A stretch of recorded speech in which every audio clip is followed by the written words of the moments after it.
Hello and welcome back to 5-Minute Chemistry. Today we are going to be talking about elements. So what are elements? Well, in the 21st century we have a very good understanding of atoms and what type of atoms are making up elements. And if you open up any modern textbook about chemistry, it will give you a definition of elements based on the atoms that this element is made up of. But the concept of elements predates atomic theory, and Dalton's atomic theory was based upon previous understanding of elements and how these elements participate in chemical reactions. So chemistry is a very old science, relatively speaking, and while the understanding of these chemical processes have changed a lot and we have a much better understanding now in the 21st century than we had in the 18th and 19th centuries, a lot of the terminology comes from these olden times, and I think it's much easier for us to understand the concept behind this terminology if we understand the kind of historical background of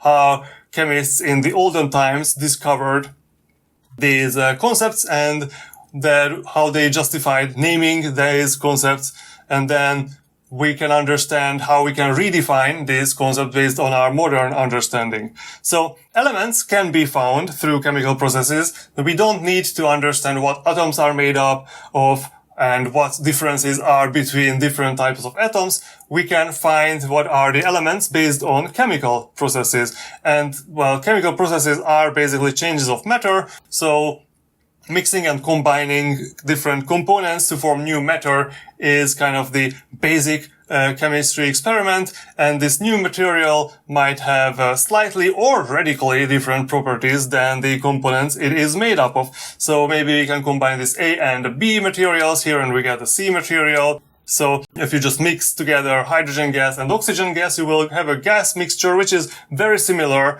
in terms of its properties to the gases that it was mixed from, but once you ignite this mixture and get water from it, water will have radically different properties relative to this hydrogen oxygen that it was made up of.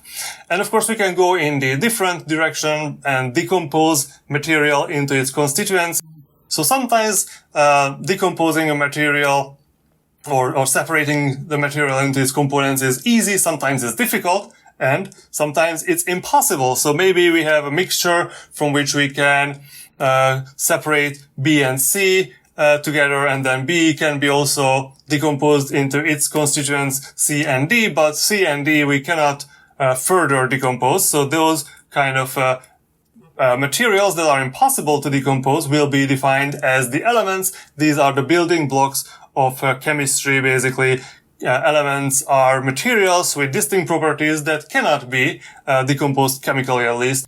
And these elements can be combined into compounds. So once we have two or more elements and we combine them and get a new material which have very different material properties, those are going to be compounds. So, as I said, maybe oxygen and hydrogen, we combine them into water, or carbon and oxygen, we combine them into carbon dioxide. This is a very big change in material properties.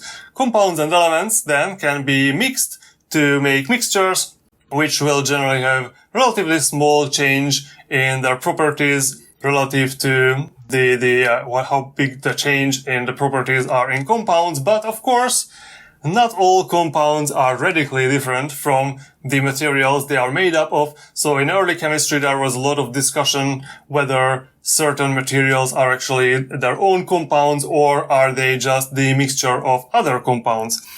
And so this is for today's episode, and I will see you tomorrow. Bye bye.